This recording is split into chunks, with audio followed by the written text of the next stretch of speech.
Isang mapagpalang araw po sa ating lahat. Narito tayo ngayon sa kabila ng mga pagsubok at bagyong naranasan natin sa mga nakaraang araw. Ako po ay tunay na masaya at nagagalak na makasama kayong lahat sa okasyong ito, sa umagang ito, lalo na sa ating talakayan tungkol sa pamamahala sa stress sa ating buhay. Ang mga hamon na ating kinakaharap ay nagbibigay diin sa halaga ng pag-aalaga sa ating sarili at sa pagbuo ng mga estratehiya upang mapanatili natin ang ating kalusugan sa isip at katawan. Sa ating pag-uusap ngayong umagang ito sa ating talakayan, ay sama-sama nating tuklasin ang mga paraan upang mapanatili ang ating katatagan at kapayapaan sa gitna ng mga pagsubok. So, hayaan niyo pong i-share ko ang aking screen sa inyo. Ayan, nawa ay nakikita niyo na po ito. Ayan. So, ang akin pong um, presentation ngayong umagang ito ay aking pinamagatang Stress Management, Finding Balance in a Hectic World. Ako po si Mary Angeli S. Kabakungan, ang inyo pong makakasama ngayong araw na ito. Ayan. So, kumusta muna po tayong lahat, ano? Kumusta ka, friend?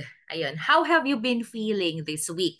So, sabi ko nga kanina, no, mapalad po tayo kasi ilang araw tayo na nakakaranas ng bagyo. Literal na bagyo po ito, ano, maulan at ang ibang mga lugar ay talagang nakakaranas ng pagbaha at talagang hindi tumitigil yung ulan. Pero hindi naman ibig sabihin nun hindi tayo makakaranas ng kahit na anumang kasiyahan sa ating buhay. So, kumusta po ba tayo?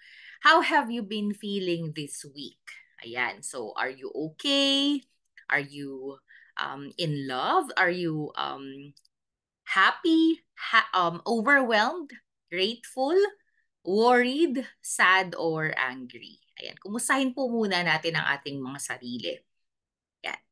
So, kung ano man po ang ating nararamdaman ngayong araw na ito o sa mga nakaraang linggo, um, ito po ay valid, ano? So, hindi po natin sasabihin na kung ikaw ay sad, edi huwag ka nang sad. Ayan. So, let us feel it, let us recognize and acknowledge all our emotions in our lives. Next, kumusta naman po ang kalagayan ng puso nyo ngayon?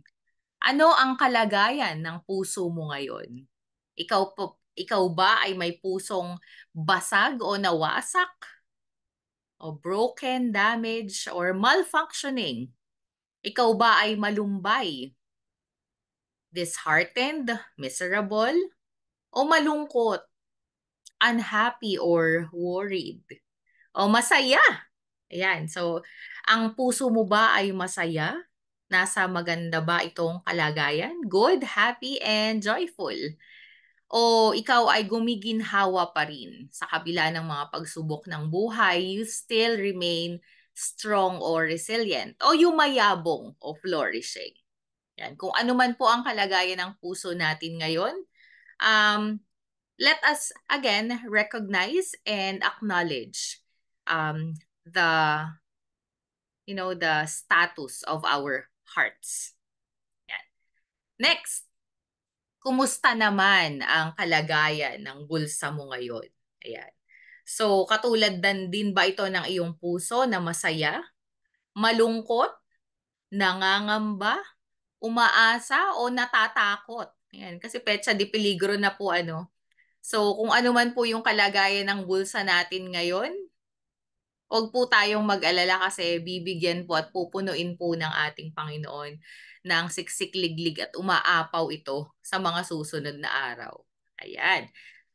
Next po, what is your pick-me-up these days? Kumusta naman po yung ating coping sa ating mga pinagdaraanan sa buhay, kung ano man po ito? Ano po ba yung mga kadalasan nating ginagawa upang tayo po ay maging busy o para tayo ay gumaan yung pakiramdam? Yan, tayo po ba ay TikTokerist? Ayan, nagti-TikTok o nagsha-shopping? Ayan. Online shopping katulad ng Lazada and Shopee? O nakikinig po ba tayo ng music? Okay? Gaya ng Spotify? O nanonood tayo ng Netflix? Ayan. So, movie marathon, lalo na nung mga nakaraang araw, malamig po ang panahon, masarap manood. O mas masarap magpa-deliver ng pagkain? Ayan, gamit ang Food Panda. Ayan. So, sana ay kung wala man dito yung ating mga pick me up these days, eh may mga ginagawa tayong paraan upang mas maging masaya o mas maging magaan yung mga pakiramdam natin sa kabila ng mga pagsubok o hamon ng buhay. Ayan. So, sa atin pong pasimula, gusto ko pong i-share sa inyo ang pyramid na ito, ano po, that 9 in 10 Filipinos are highly stressed according to the SWS survey in 2020. So, kapag po tayo ay kasama dito sa 9 in 10 Filipinos na ito, we need to have stress management, psychosocial intervention like mindfulness-based program o mga talakayan na ganito na ginagawa natin. 17 out of 100 have mental health disorders according to WHO collaborative study. Okay, so kapag nandito naman po tayo sa uh, datos na ito, kailangan po natin ng pharmacological, one-on-one psychotherapy, and psychosocial intervention.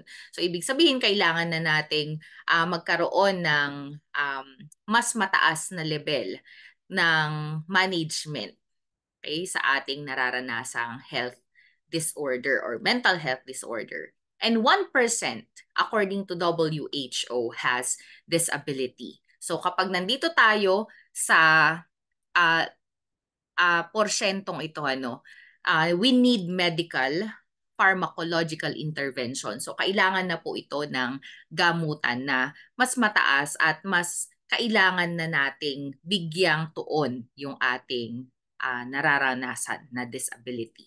Okay? Pero syempre, hangga't maaari, sana nandun lang po tayo sa 9 in 10 Filipinos. Wag po ang goal ay umakyat doon sa disability. Kasi ako po naniniwala na lahat naman po ng ating nararanasang stress ay kayang-kaya nating solusyonan kung ito ay maaagapan sa pamamagitan ng stress management and psychosocial intervention like what we are doing today. Right. So, nais ko rin po na hingin na sa umagang ito, bagamat tayo po ay busy, ngayon po ay Sabado, alam ko po marami tayong kailangang gawin, pero ngayong umagang ito na kayo po ay nagbigay ng panahon upang makinig at makiisa sa ating gawaing ito, hihingin ko na rin po na sana kayo po ay maging intentional. Why? Because being intentional is about bringing a commitment, focus, and attention to something important to you. So, kung binigyan nyo po ng pagkakataon at ng oras ang araw na ito, ako po ay nagpapasalamat sa inyo dahil ang inyo pong oras ay mahalaga. So, sana po ay meron kayong makuha na aral ngayong araw na ito.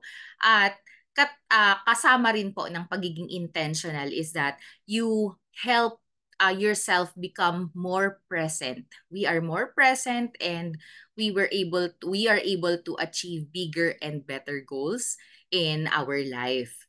And when you are intentional, you bring a clear purpose, structure, and positive mindset to your day. Because everything that we do in our lives, pinaplano po natin yan. At ngayong umagang ito na kasama namin kayo, naniniwala ako na plinano nyo ito, na hindi ito aksidente.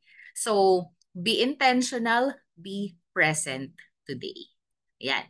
And in connection to being intentional, I want to share to you that words have power. Okay, so your words create your thoughts create your beliefs, and your beliefs create your life. So if you're going to say something to yourself and to other people, piliin po natin na maging maganda at mabuti ang ating mga sasabihin. Right? So, I would like to introduce to you the word VUCA. Ayan. So, hindi po ito yung VUVUCA ang bulaklak. Ayan. So, ito po ay acronym, okay, na nagpapa ah, tungkol sa ating kalagayan ngayon, ano, yung new normal. Okay? Hindi lingid sa ating kaalaman na noong mga nakaraang mga taon, ano, lalo na noong 2019 nung nagkaroon ng pandemya. Okay? Nagkaroon ng pagbabago doon sa sistema ng ating pamumuhay. So, we call it VUCA, the new normal that we are in right now. So, V stands for volatility. So, pag sinabi nating volatile, it means frequent, rapid, and significant change that is unpredictable.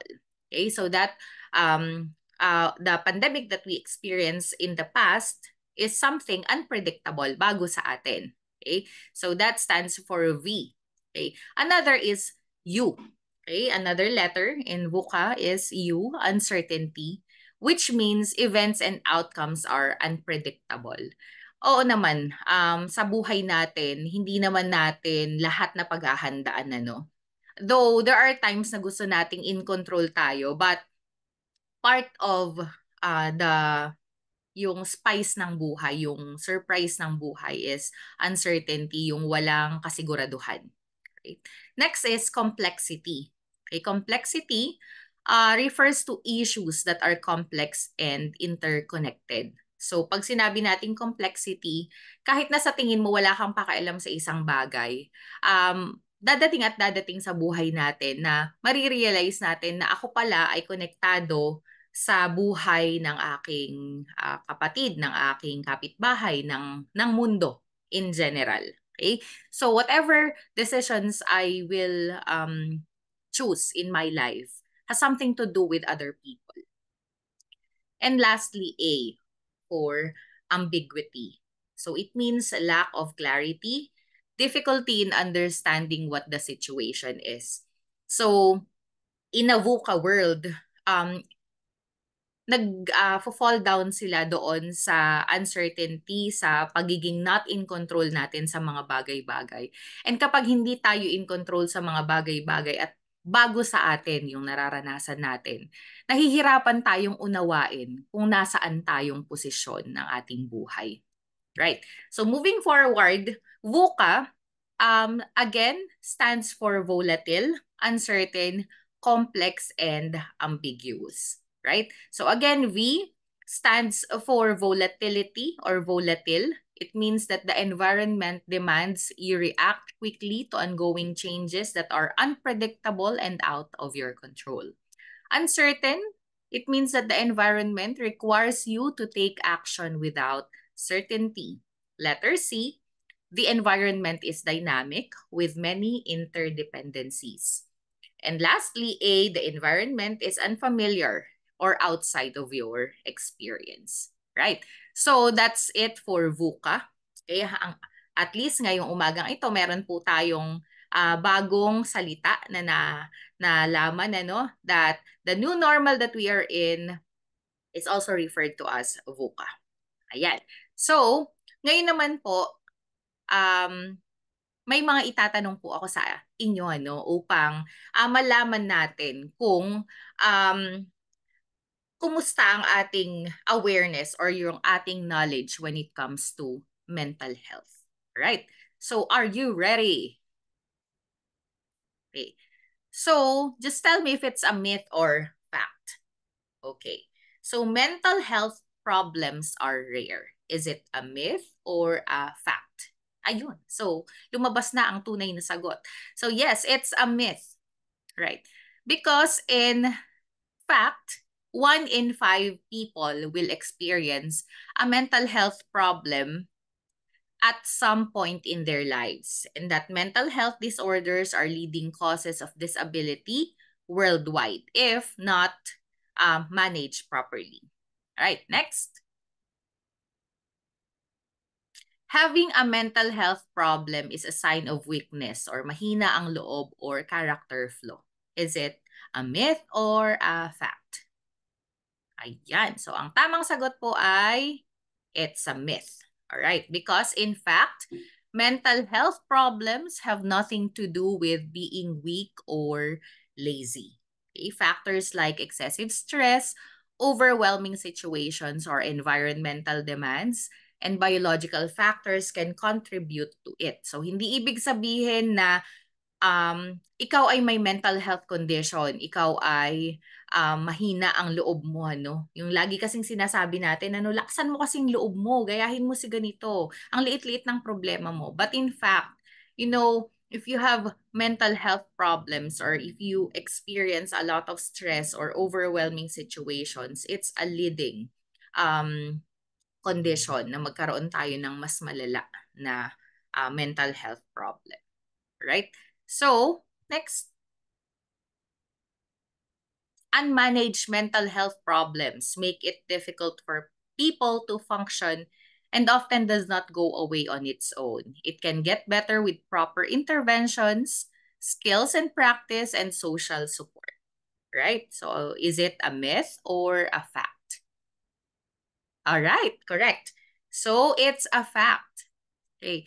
So, tunay po ano dahil ang myth is people with mental health problems can snap out of it if they just try hard enough or they simply push it out of their minds. Kung ganun nga lang sana kadali, ano po, na kung ikaw ay may nararanasang problema sa iyong mental health, sana isang tulog lang, sana isang gabi lang, o kaya yung sabihan ka na, naku, piliin mong maging okay o wala lang yan. 'Di ba? Wala lang yan. Okay? Bumangon ka dyan. So, kung ganun nga lang sana kadali na na magkaroon ng management ano o kaya pagalingin ang mga may mental health na problem, edi sana kasarap po ng buhay. But again, it needs proper interventions and we really need to ask and seek for help if we really have mental health problems. Okay? Hindi ito mawawala ng kusa. We have to work hard for it. Right, next. You only need to take care of your mental health if you have depression or psychiatric disorder. Right? Is it a myth or a fact? Ayun. So, it's a myth. Okay? But, in reality, dito sa atin, sa Pilipinas, because there's a stigma when it comes to mental health problems. Tsaka lang tayo nagpapa-check up. Ganun lang din naman kahit sa mga physical conditions, sa mga physical sicknesses sa ating mga nararanasan sa ating katawan. Tsaka lang naman tayo magpapakonsulta o magpapa-check up kapag malala na. O kaya kapag hindi na natin kaya. Same is true with mental health conditions. Tsaka lang naman tayo magpapa-check up kapag hindi na natin kayang i-manage. Yan. So maybe it's because of yung nakasanayan nating kultura, no? But since we are talking about mental health right now, as a preventive measure, pag nakita na natin, na-assess na natin sa ating sarili, marami na po na mental health practitioners. Bukas na rin yung mundo ngayon na pag-usapan ang mga problema na tungkol sa ating mental health. Right? So everyone can benefit from taking steps to strengthen or improve their mental health even when they feel okay. Addressing root causes of anxiety, depression, or excessive stress also help. Right? So this is a fact. Okay? So we have to be with other people. Okay? Paniwalaan natin na meron tayong makakasama at meron tayong taong malalapitan. Okay? Huwag po nating sarilinin. Kasi kapag na-root out natin yung anxiety, yung depression, or yung stress, makakatulong din tayo sa ibang tao. Ano? Kung paano natin napagtagumpayan yung ating mga problema. Kasi we will be able to inspire other people pag tayo po ay naging bukas sa mga ganitong klaseng usapin. Alright. Now, let us define mental health according to the World Health Organization or WHO. Okay? So, mental health is a state of well-being in which the individual realizes his or her own abilities, can cope with the normal stresses in life, can work productively and fruitfully, and is able to make a contribution to his or her community. And according to WHO in 2014, suicide is a global health problem, responsible around 800,000 deaths a year, which is equivalent to one person dying every 40 seconds. So again, hindi po dapat isinasawalang bahala ang mga sintomas na nag sa ating mental health problems. All right. So, let us now check if you have a healthy mental health or poor mental health. Yan. So, it's actually subjective po ano. You can check it within yourself. Hindi ko naman pwedeng sabihin, mukhang healthy ang mental health mo o mukhang poor ang mental health mo. So alam mo yan sa sarili mo. So let's check. Paano daw ang mga taong may good mental health? Okay, you have a very good mental health if you are motivated, productive. Kailan nangyayari yan? Kapag ikaw ay bumabangon araw-araw, may reason ka to do something in life. You can feel, express, and manage emotions well. Yan. So, feel.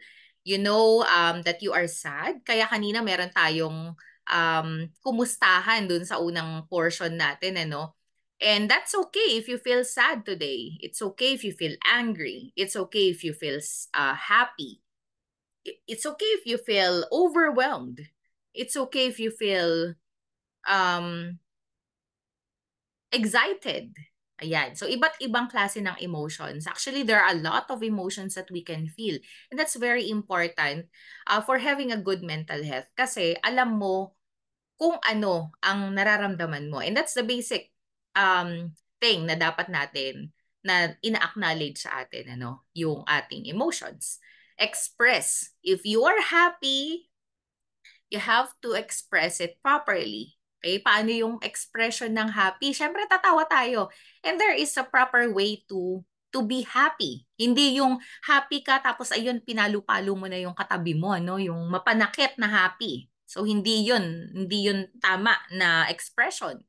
So, be happy, express your happiness in gentle. Okay, yan. Makatao pa rin. Hindi yung happy ka tapos nanakit ka naman ng katabi mo, and you're able to manage your emotions well. Okay, on the other side, kanina naman you're sad or angry, but it is still a need na there's still a need na ikaw ay maalam kung paano mo i-express yung iyong pagiging sad o yung pagiging angry. Okay? Kung sad ka, then just be sad, just be silent, then just be alone. And then you cry if there's a need for you to cry. Pero kapag angry naman, tumahimik, 'di ba? Pag angry, how to manage your emotions well when you're angry. Wag din tayong magiging mapanakit, 'di ba? Hindi yung pinagalitan ka ng boss mo o nagkaroon kayo ng pagtatalo ng iyong partner, ng iyong asawa, tapos paglabas mo ng bahay, sinipa ang aso o kaya sinira ang pintuan. Di ba? There's proper ways. There are proper ways to express and manage our emotions nang hindi tayo nakakasakit o nakakaagrabyado ng ibang tao. Next, can form and maintain relationships. Okay. So, kumusta po ba ang ating relasyon? Kumustahan nga muna tayo. Kumusta ang relasyon mo sa iyong sarili? Do you love yourself? Okay. How about your relationship with your family members? Okay ba ang inyong samahan ng iyong asawa? Okay ba ang samahan mo sa iyong mga anak o ang iyong samahan sa iyong mga in-laws? O kumusta ang inyong relationship ng inyong mga katrabaho? Kumusta ang inyong relationship with the Lord? Okay. That's actually a sign that you have a very good mental health if you're able to maintain good and healthy relationships around you. But most specifically, especially yung sa sarili. Okay? Because when you feel good about yourself, um, most likely you feel good about other people as well. Next, you can cope effectively with change and uncertainty. Okay? So this is about, like kanina pinag-usapan natin yung VUCA world. Okay? Kapag nagkaroon ng pagbabago sa sistema, so for example, hindi ka ready na magkakaroon ng change sa work, sa family, you can cope effectively if you have a very good mental health. Magaling ka na mag-adjust sa mga sitwasyon na hindi ka ganun ka familiar. Okay? So, coping effectively with change and uncertainty in a very good way.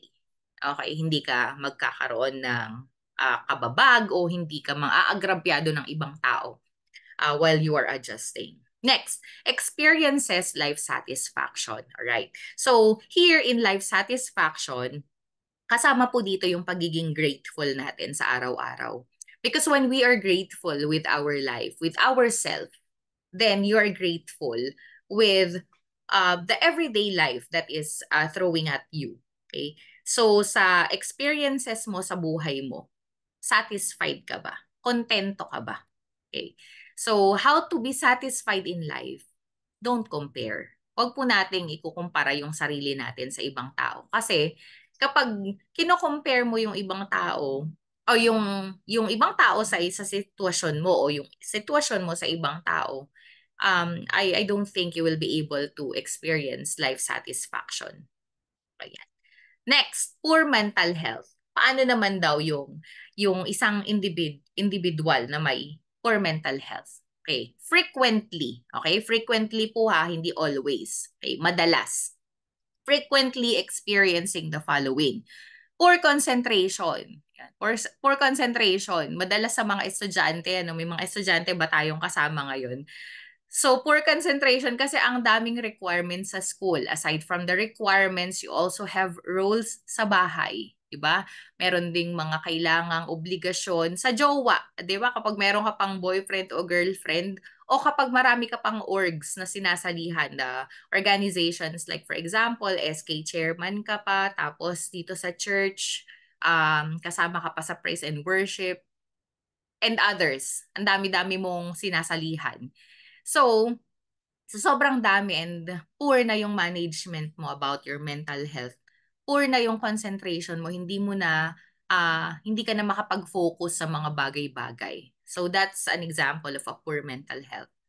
Next, lack of energy and low motivation. Okay, lack of energy, yung okay naman yung tulog mo.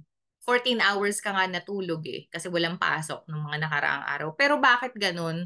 Pagod na pagod pa rin yung katawan mo pagkagising. So it means you're not getting quality or good sleep. Okay? Maaari katabi mo yung cellphone mo. Alam niyo po ba yon? Dapat pala hindi natin katabi yung mga cellphone natin kasi madalas nilalagay natin sa unan, inuunanan na, doon sa ilalim ng unan natin nandun yung cellphone. Pagkagising, ano yung unang hahanapin? Yung cellphone. Our cell phones must be away from our body. At ilagay po natin siya ng malayo sa atin. So ilagay natin sa table, away from us, maybe 10 meters away from us, pero wag yung kahiga mo o katabi mo.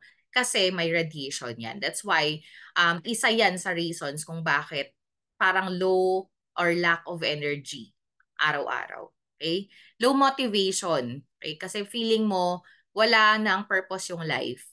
Okay? O kaya you are also in doubt of yourself. Para saan ba tong ginagawa ko? Ang dami mong doubts sa mga nangyayari sa buhay mo. Next, social difficulties. Okay, kanina tinanong ko kayo about your relationship with yourself, with your family, with other people. Okay? Kapag may poor mental health ka, it's difficult for you to maintain relationships, lalong-lalo na sa ibang tao. Okay? This is social difficulties na tinatawag natin. Like, if, for example, may hindi ka nagustuhan sa ibang tao or you don't like to mingle or be with other people, you prefer to shut down. Yung gusto mo na lang mapag-isa ka sa kwarto, mag-isa, nag-iisip ka mag-isa ka, masaya ka mag-isa ka. You know, it's not a very good practice yung laging mapag-isa.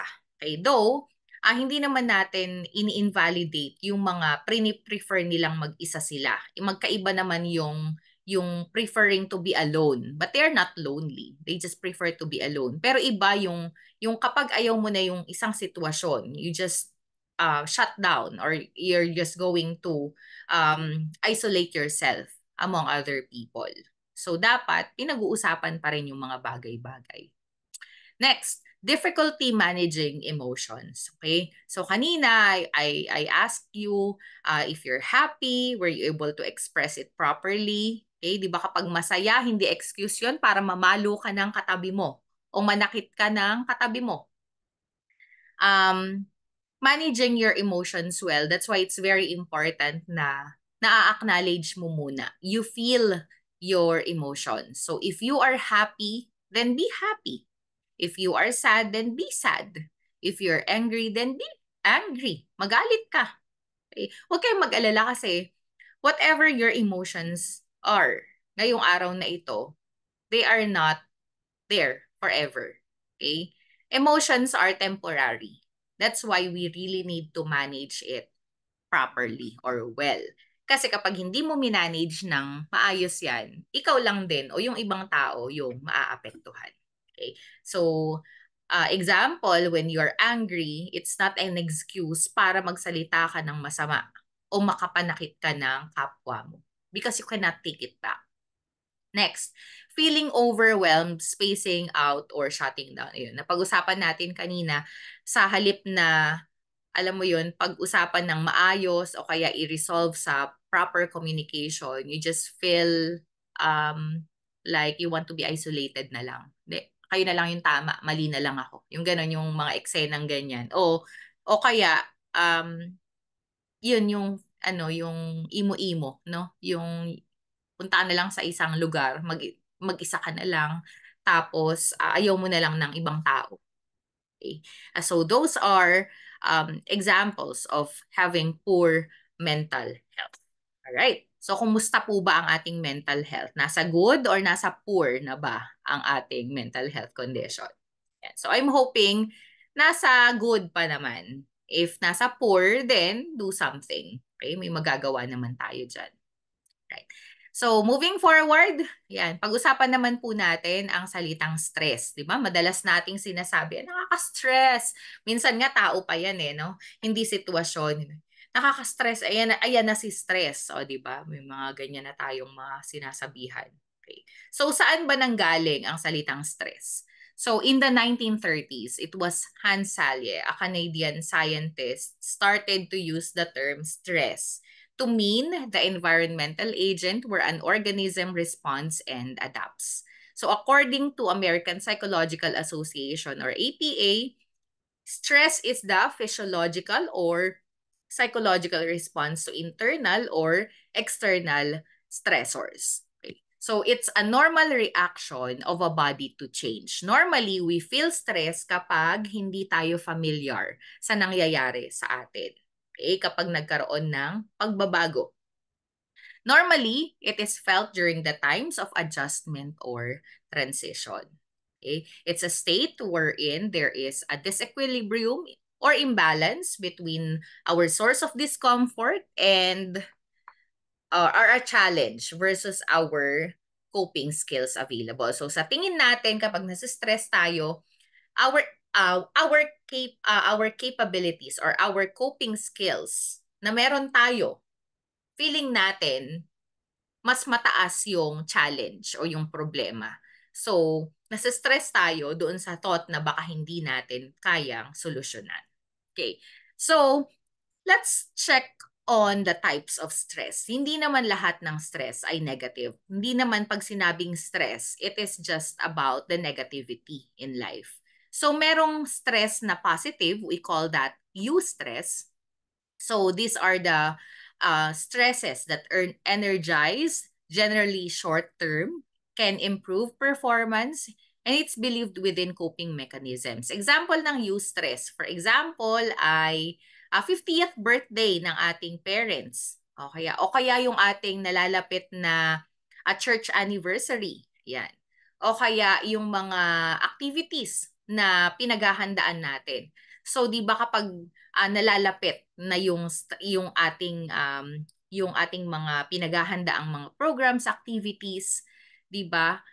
Nakakaranas tayo ng positive na stress. Kasi we think that this will be this will lead to a very good or magiging maganda or successful naman yung event.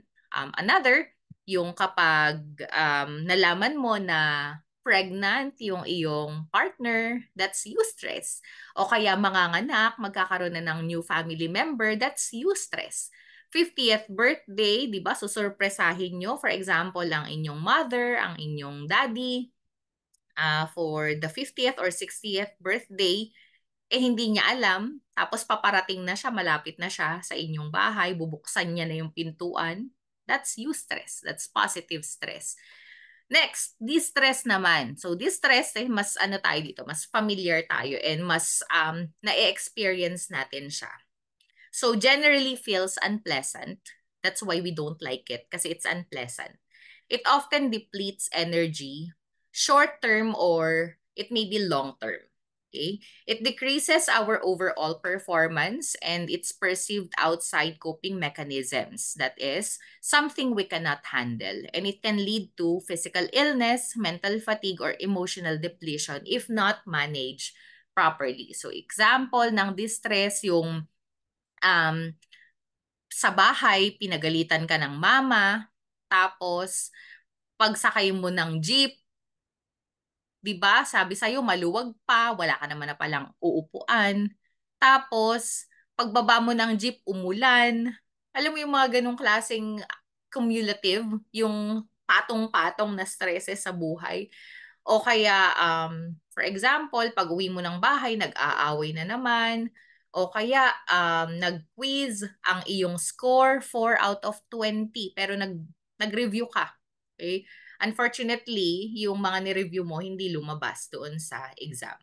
Or another distress, pinaghandaan mo ang isang programa, pero walang pumunta. 'Di ba? Or others, na karaniwan nating nararanasan.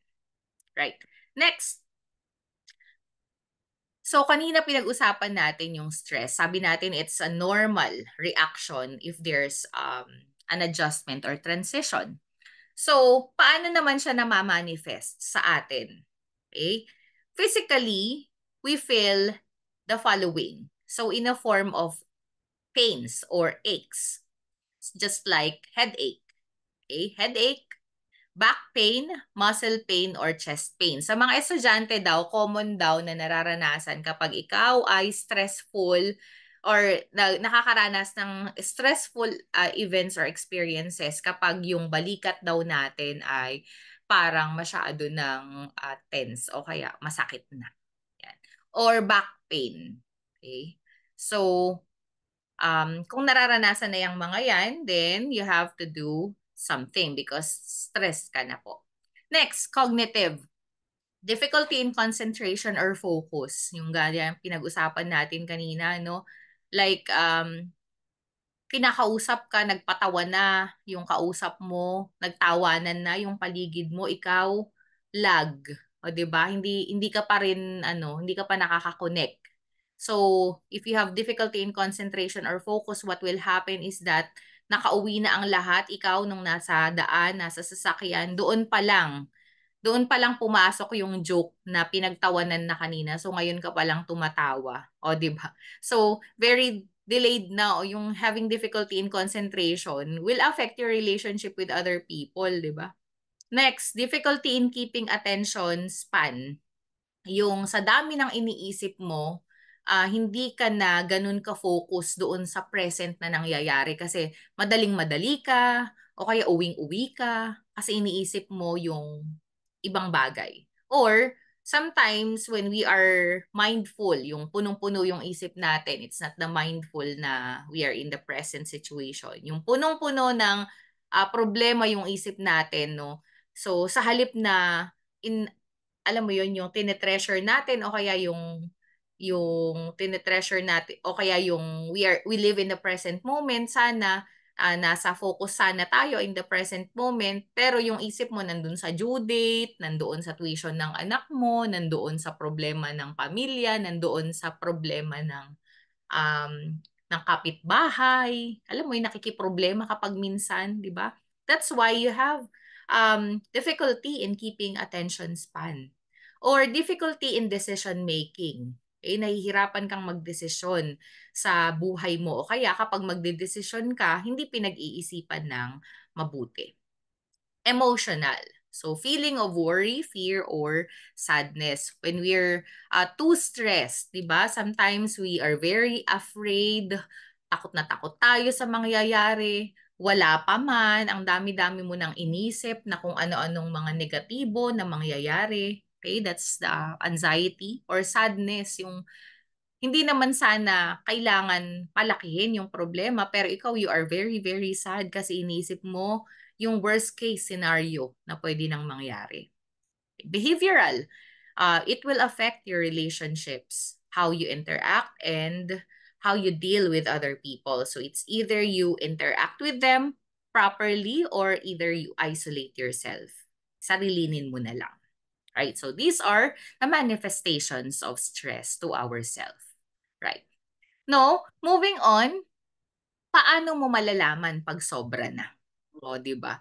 Paano mo malalaman pag sobra na ang nararanasan mong stress sa buhay? Okay. So I will show you this um ano ba to? Table or spectrum ano. Um how to know kung sakto pa ba o nasa normal pa ba, within normal pa ba? O manageable pa ba yung stress na nararanasan natin? Okay. So kapag nasa green and yellow pa tayo, okay pa. Okay? So these are healthy and reacting. So pasok pa siya kasi itong dalawa na to, if you're still in this spectrum, kailangan lang ng self-care and social support. At naniniwala naman ako that we are all capable of managing and caring for ourselves, as well as we also have our family or friends to support us kung ano man yung nararanasan natin. So sa healthy or normal functioning, it shows normal mood fluctuations, take things in stride, consistent performance pa din, normal sleep patterns, physically and socially active ka pa din, usual self-confidence, and you are still comfortable with other people. So you're in the reacting phase naman kapag there is a common and reversible distress. So kapag medyo hindi na manageable, irritable na, impatient, yung tinatanong ka lang naman ng 2 beses, nagagalit ka na. Pinapaulit lang naman sa'yo yung sinabi mo, nagagalit ka na. Nervousness, sadness, increased worrying, okay, or it leads to anxiety na. Procrastination, yung madalas, alam mo yun, ang haba ng time na binigay sa'yo but you choose to be um, unmotivated. So, gagawin mo na lang siya kapag deadline na o kaya gagawin mo siya after na ng deadline. Okay? Forgetfulness, trouble sleeping, more often in asleep, lowered energy, difficulty in relaxing, intrusive thoughts, and decreased social activity. Okay? So, you need professional care. O, ito na yung mga kailangan na natin ng professional care. It means that we have to consult with our practitioner. Okay po? So, sino-sino yung mga tatanungin natin? Siyempre, medical doctors o kaya psychologist or psychiatrist. Okay? Hindi po sa kung kani-kanino, um, hindi ka magpapahilot, 'di ba? Hindi ka magpapahula. Okay? So, ang katawan po natin, sinasabi naman niya kung may something na kailangan ng pagtuunan ng pansin o kailangan na natin ng medical care or professional care. Okay? So, you're already injured or significant functional impairment kapag may anger, anxiety, yung lagi na lang galit, lagi na lang futuristic, wala pa man, nag-iisip na ng mga um, future, um, ano ba to, experiences o kaya um, yung mga worst case scenarios na future pa naman yung event, hindi pa naman nangyayari. Lingering sadness, tearfulness, hopelessness, worthlessness, preoccupation, decreased performance in academics or at work, significantly disturbed sleep, falling asleep or staying asleep, avoidance of social situations or withdrawal. So, ill naman kapag clinical disorder na or severe and persistent functional impairment. Significant difficulty with emotions, thinking, high level of anxiety, panic attacks, depressed mood, feeling overwhelmed, consistent fatigue, disturbed contact with reality, significant disturbances in thinking, suicidal thoughts, intent behavior. All right. So, you're injured and ill kapag ito ay nangyayari rin ng 2 weeks or more. Okay. So, sa atin naman pong chronicity o kung kailan yung dalas na nararanasan natin ito, if it's 2 weeks every day na consistent na ganito yung nararanasan natin, then you have to consult your doctor or your practitioner po. Magpa-check up na po tayo. Right. Next. All right. So again, do not self-diagnose. And do not consult Google. Magpa-konsulta po tayo sa mga totoong practitioner, sa mga nakapag-aral, sa mga doktor. Kasi mas tama yung ibibigay nila sa inyong interventions or treatment or programs kung sa kanila tayo lalapit. Okay? Kasi kapag kay Google ka lumapit, maaaring magkamali pa yan ng diagnosis sa'yo. Ang malala pa niyan, bigyan ka ng mas malalang sakit. Mas mag-iisip ka ng hindi tama. Right. So, again, do not self-diagnose. Okay po? So again, emotions aren't good or bad. They are signals to us because our body can actually detect.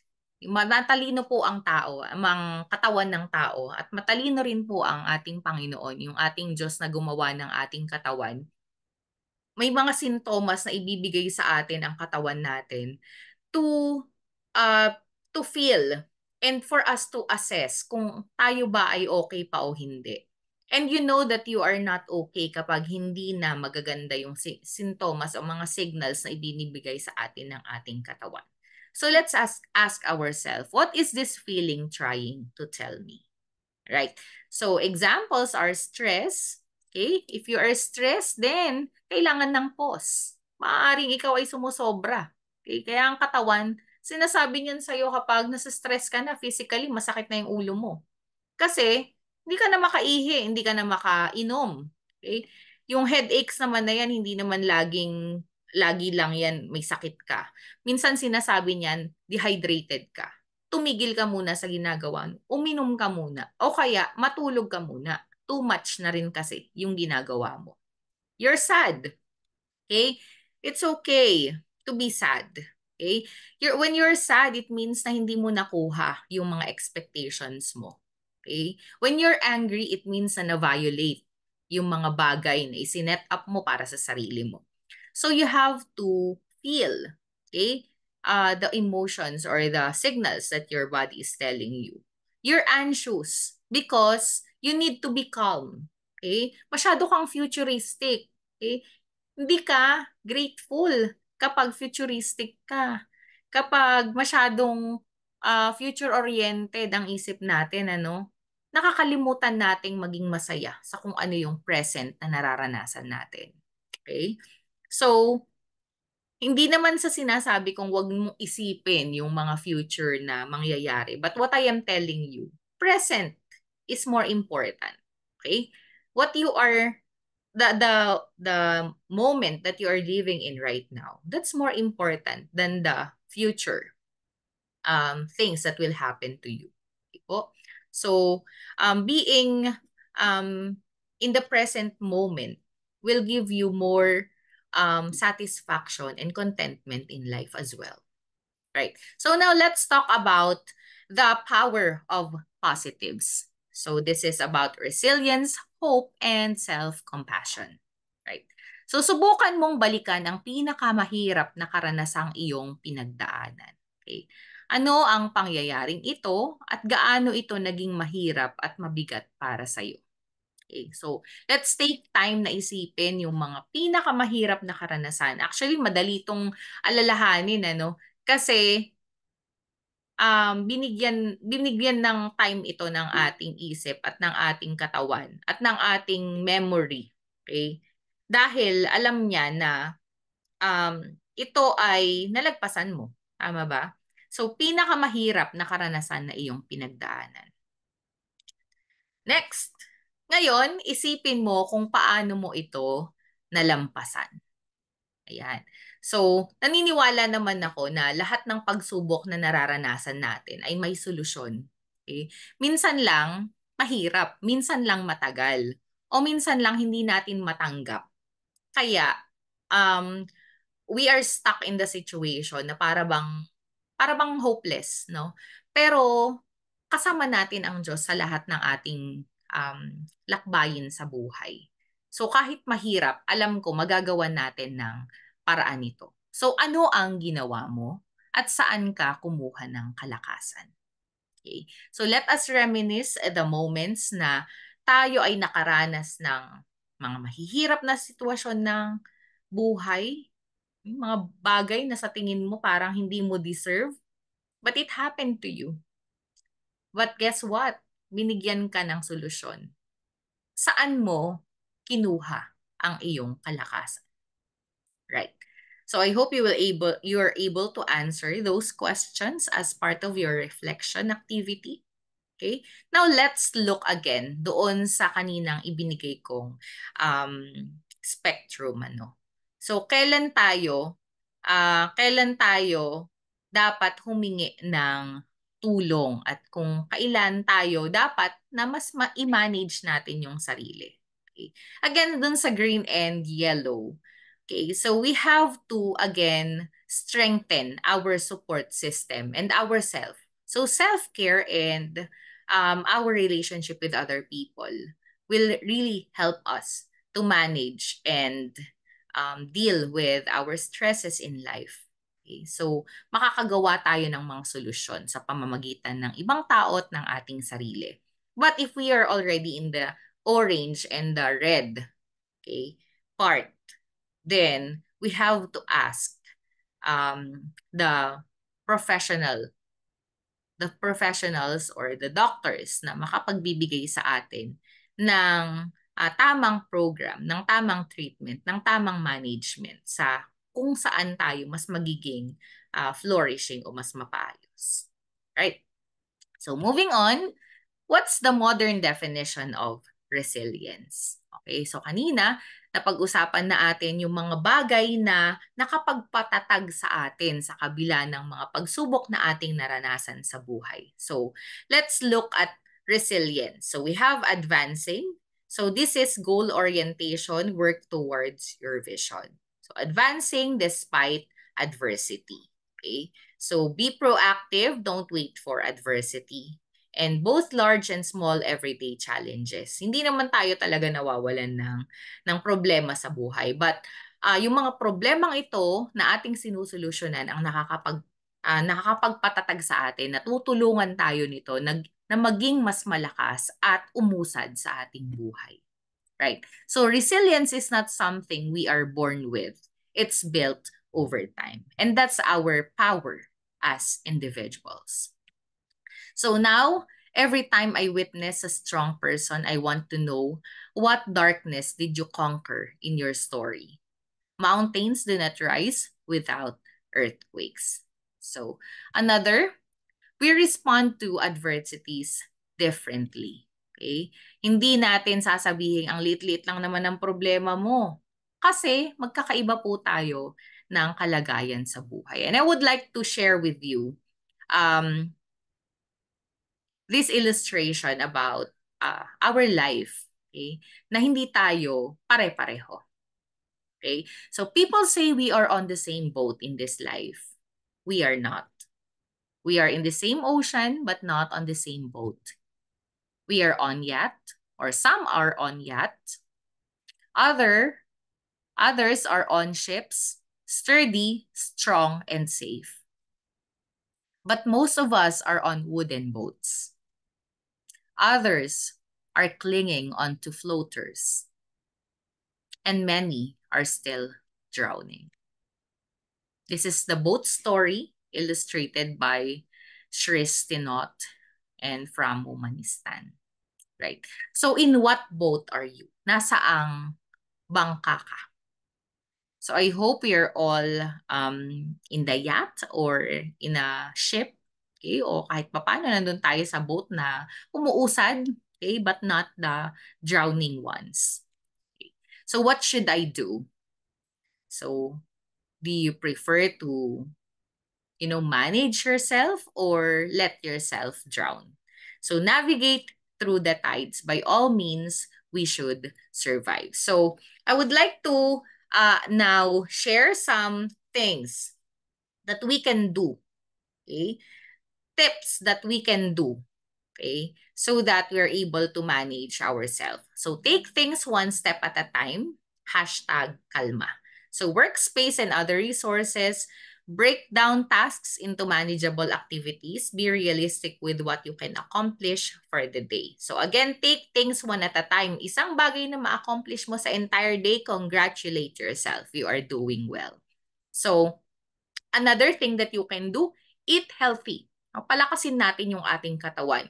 So we have to be healthy physically and emotionally. And we have to choose what we eat. Okay? We should eat healthy food. We also need to ask for help.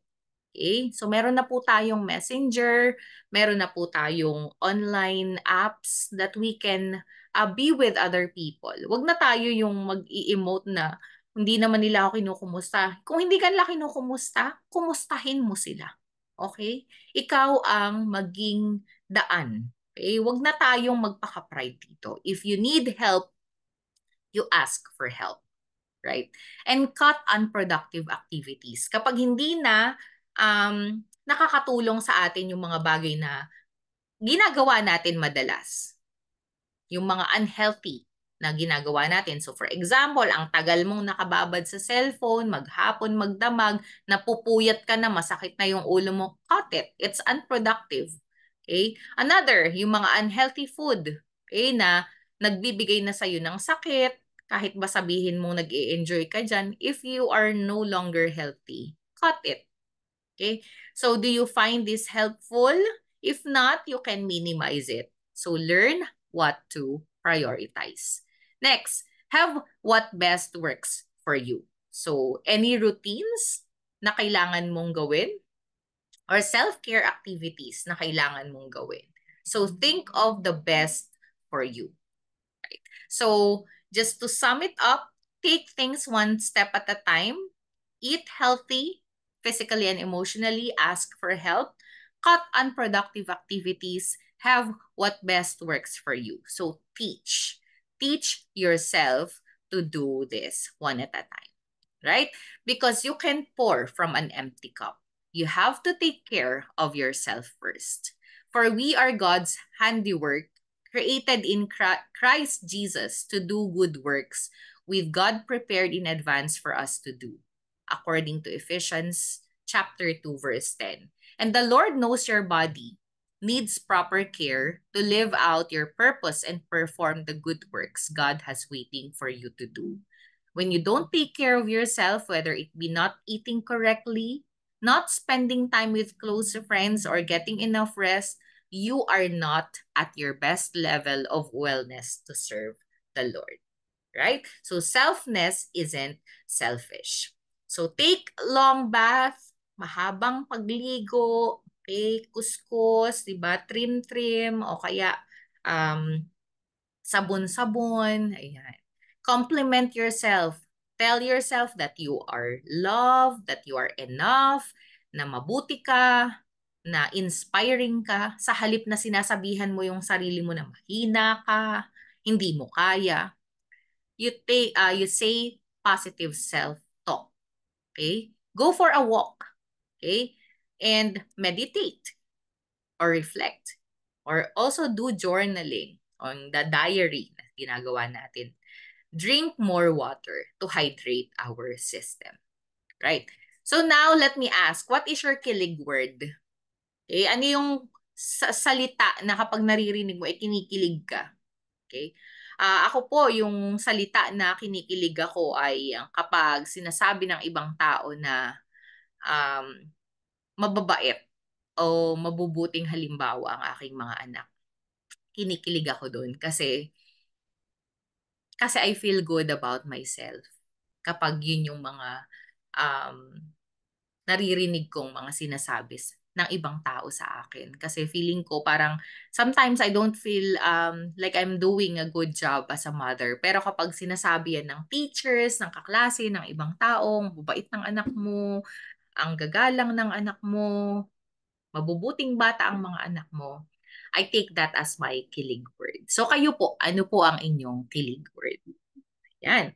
So, what song or playlist have you been jamming to these days as well? So meron ba kayong pinapakinggan na mga kanta, playlist na nagre-resonate sa inyong mga buhay? So maganda rin na makinig tayo sa mga magagandang um, musika, okay, na nagre-reflect ang ating kalagayan sa buhay. Okay. Okay, so for my reflective question for you, what are the things that you are hopeful for? Kasi isang napakaganda na bagay ay ang pagkakaroon ng pag-asa. So hope is able to see that there is light despite all of the darkness, according to Desmond Tutu. Okay. So I hope that everyone is hopeful for something, na may pag-asa kahit na sa tingin natin wala na, meron pa rin. Remember that you have been criticizing yourself for years and it hasn't worked. Try approving of yourself and see what happens, according to Louis L. Hay. And forgive yourself as well. Forgive yourself for all the bad decisions you've made. Understand that when you made them, you had your best interest at heart. It's just that life is just or can be a bit messy. Okay. So, for your assignment po ngayong araw na ito, if you have time later, try to practice self-compassionate letters. So, you're just going to write something to yourself, okay? And just give it to yourself, tapos basahin mo. Okay? Identify something about yourself, what makes you feel ashamed, insecure, or not good enough. So once you identify something, write it down, okay? And try to be honest. So express it and then give it to yourself. Right? So these are the steps. So once you write down your self-compassionate letter, itago mo muna. Tapos wait for a day or two, and then kapag ikaw ay nalulungkot o pag you feel bad about yourself, read it. Okay? And also reach out if you need help. Okay? You have a lot of friends or a lot of people who can help you because no man is an island. If not, you can pray to God as well. Reach out to the Lord kasi alam ko na hindi niya tayo tatanggihan at walang panalangin na hindi niya pinakinggan. Okay. I would like to also share some apps for stress and anxiety. You can check it on the Google Play or Play Store. We have Headspace, Colorfy, Calm, Dare Break, Free from Anxiety, Worry Dolls, Clear Fear. And there are a lot more to that we can use as apps for stress or anxiety so that we can be more calm, okay, and productive. So, before I go, bago ko po tapusin ang aking talk ngayong araw na to, I would like to share Joshua J. Marine, that challenges are what make life interesting. Overcoming them is what makes life meaningful. And lastly, I would like to remind everyone there's always a part of you to explore, there's always a part of you to accept, and there's always a part of you to discover because you direct yourself. Maraming salamat po at isang mapagpalang araw po sa ating lahat. Thank you po.